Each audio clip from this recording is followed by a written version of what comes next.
Hey guys, in this video, I'm gonna show you how to add Instagram link to Facebook profile. So let's get into it. First of all, open up Facebook app and log into your profile if you haven't already. Click on your profile picture at the top left corner and you will be brought up to your Facebook profile. Select Edit Public Details. Scroll down and click on Edit Your About Info. Click on Edit next to Contact Info tab. Under the Social Links tab, click on Add Social Link.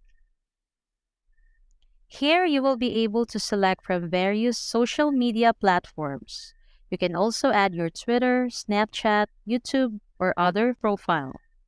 For this example, I will just select Instagram. After that, type in your Instagram account name in this empty field. Afterwards, click on Save. So that's all for this video, guys. If this video was helpful, please give us a like.